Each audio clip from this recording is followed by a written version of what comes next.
Assalamualaikum warahmatullahi wabarakatuh.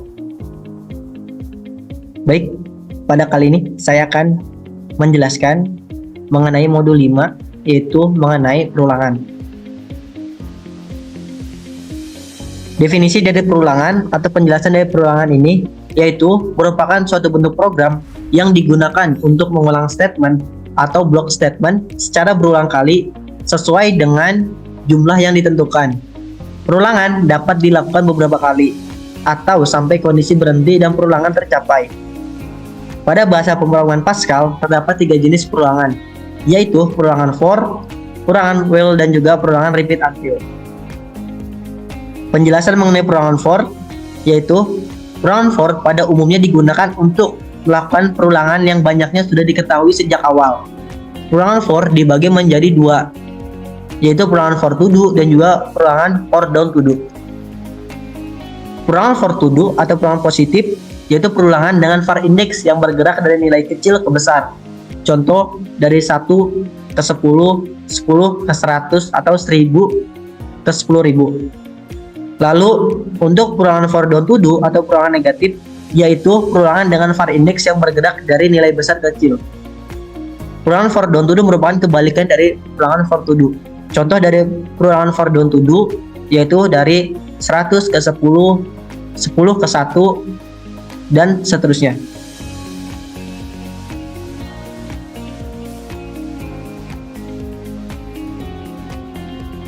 Selanjutnya itu ada penjelasan mengenai perulangan while. Perulangan while ini digunakan untuk melakukan proses perulangan suatu pernyataan atau blok pernyataan secara terus-menerus jika kondisi masih bernilai true atau benar dan akan berhenti jika kondisi bernilai false atau salah. Perulangan while biasa dipakai untuk melakukan pengulangan yang nilainya tidak diketahui sejak awal. Lalu selanjutnya ada perulangan repeat until. Perulangan repeat until dapat digunakan untuk mengulang pernyataan atau blok pernyataan secara terus-menerus sampai kondisi bernilai true atau benar. Baik, demikian penjelasan mengenai modul 5, yaitu mengenai perulangan. Selanjutnya saya akan menampilkan contoh program yang menggunakan perulangan dan juga program yang tidak menggunakan perulangan.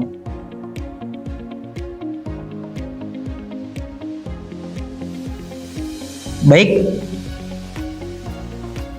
pada kali ini di sini sudah tertera contoh program yang tidak menggunakan perulangan dan juga contoh program yang menggunakan perulangan. Perbedaan yang paling terlihat jelas dari program yang tidak menggunakan perulangan dengan program yang menggunakan perulangan yaitu pada program yang menggunakan perulangan itu terdapat beberapa penambahan. Contohnya di sini itu ada penambahan menggunakan perulangan while yaitu ada PL sama dengan Y, lalu ada while PL sama dengan Y.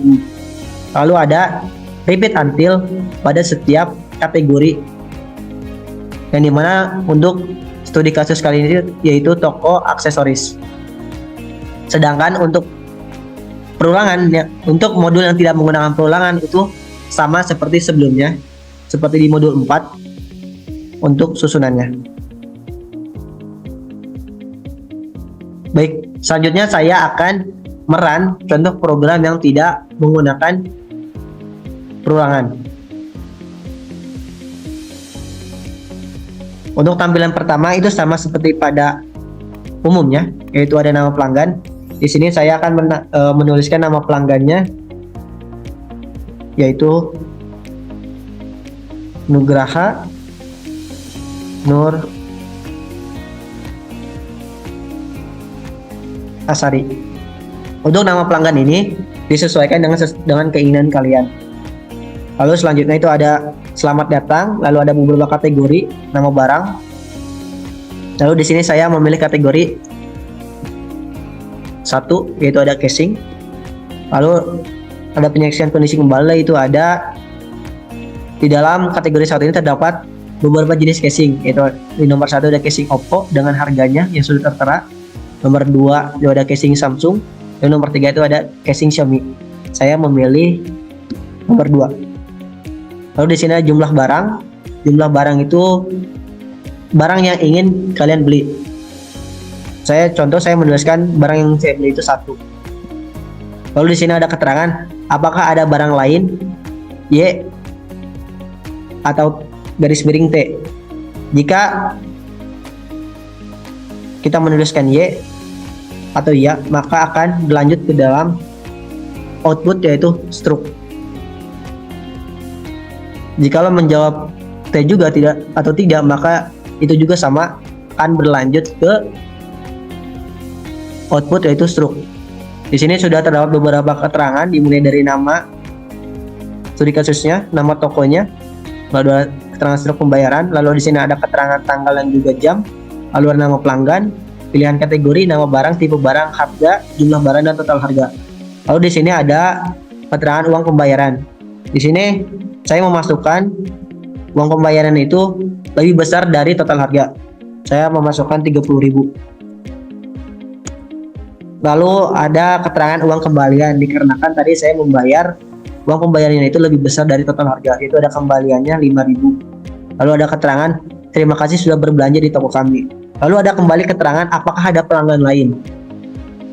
Dikarenakan pada contoh program ini tidak menggunakan perulangan, teman-teman ingin menjawab Y atau T itu sama saja, yaitu akan menyebabkan program keluar. Saya contohkan di sini, saya tidak menjawab Y ya. Saya menuliskan Y, lalu saya enter, maka program akan keluar. Begitupun dengan menuliskan T, maka akan tetap sama, program akan keluar. Berbeda dengan program yang sudah menggunakan perulangan. Di sini saya akan merun program yang sudah menggunakan perulangan. Untuk tampilannya sama seperti pada umumnya. Saya akan menuliskan namanya. Lalu di sini ada pilihan kategori. Nah, ketika program yang sudah menggunakan perulangan ini, ketika kita menuliskan kategorinya tidak sesuai dengan apa yang sudah tertera atau sudah kita tuliskan. Contoh, saya menuliskan pilih kategorinya 4. Maka program akan terus mengulang karena untuk kategori 4 ini tidak terdapat pada kategori yang sudah kita tuliskan.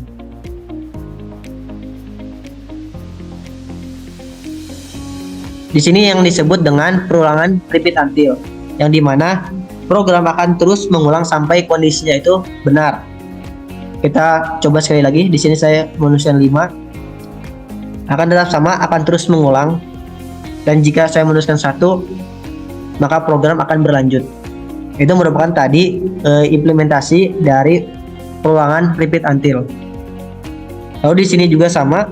Jika saya menuliskan nomor 4, maka program tidak akan terus mengulang. Program tidak akan berlanjut ke tahap berikutnya, tetapi program akan terus mengulang sampai kondisinya benar. Lalu saya menuliskan 2. Lalu program berlanjut ke tahap berikutnya, yaitu ada jumlah barang. Saya menuliskan 1. Lalu di sini, apakah ada barang lain? Jika kita menjawab ya atau Y, maka akan kembali memasukkan kategori. Jikalau tidak atau menulis T, maka akan langsung ke bagian output atau struk. Saya akan kasih contoh. Jika saya menuliskan Y atau ya, maka akan kembali ke tampilan sebelumnya. Di sini saya akan menuliskan 2 charger, lalu nomor 3 charger Xiaomi, jumlah barangnya 2. Kembali kepada tampilan yang sama, apakah ada barang lain? Di sini saya menuliskan T atau tidak, lalu akan masuk ke dalam output yaitu struk pembayaran. Di sini sama, masukkan uang pembayaran. Saya memasukkan uang pembayaran 150.000.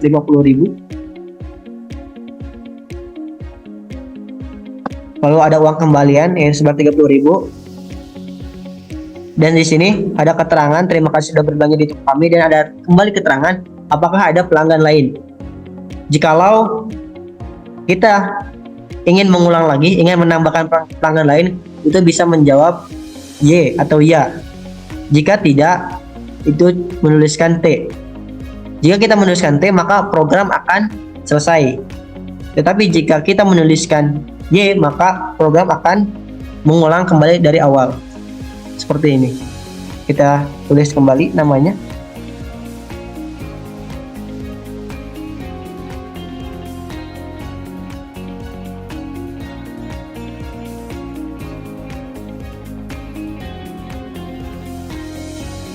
Lalu sama seperti sebelumnya.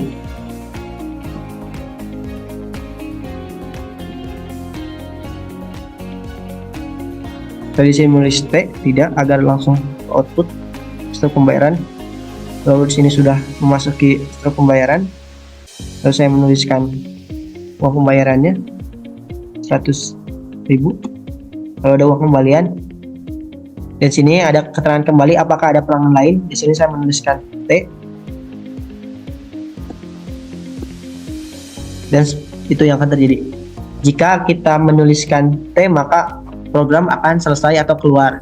Tapi jika kita menulis Y, maka program akan mengulang dari awal.